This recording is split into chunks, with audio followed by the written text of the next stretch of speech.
সন্দেশখালীতে কৃষি উন্নয়নের বিষয়ে বৈঠক, উপস্থিত সহকারী কৃষি পরিচালক আধিকারিক। সন্দেশখালী ২ নম্বর ব্লকের এডিএ অফিসে সোমবার একটি গুরুত্বপূর্ণ বৈঠক অনুষ্ঠিত হয়। সহকারী কৃষি পরিচালকের সঙ্গে এই বৈঠকে উপস্থিত ছিলেন পঞ্চায়েত সমিতির সহ সভাপতি ও তৃণমূল কংগ্রেসের ব্লক সভাপতি দিলীপ মল্লিক সহ অন্যান্য জনপ্রতিনিধিরা।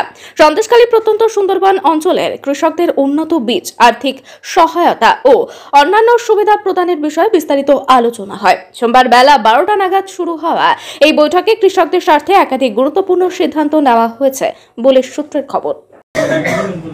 ধানের ব্যাপারে প্রচুর চাষি যায়, আপনি যখন ডিপিতে এরকম ক্যাম্প করে দেবেন 400 লোককে আমরা দেবো, দেখা যায় 1000 লোক পৌঁছে যাবে।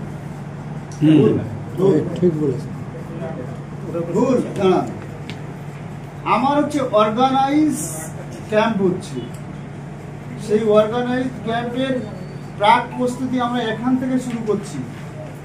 আপনার পার বুথে 20 জন বেনিফিশিয়ারি সিলেকশন এখন থেকে করছি। ঠিক সেই দিন আসবে আপনার ওই 20 করে বেনিফিশিয়ারির পরিবারের লোক।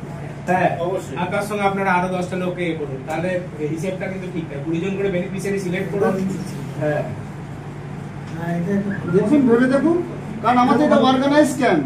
হ্যাঁ, সেই অর্গানাইজ ক্যাম্পে আমার 400 জন লোককে আমি ডাকবো। এইবার আপনারা যদি মনে করেন যে ক্যাম্প করবো,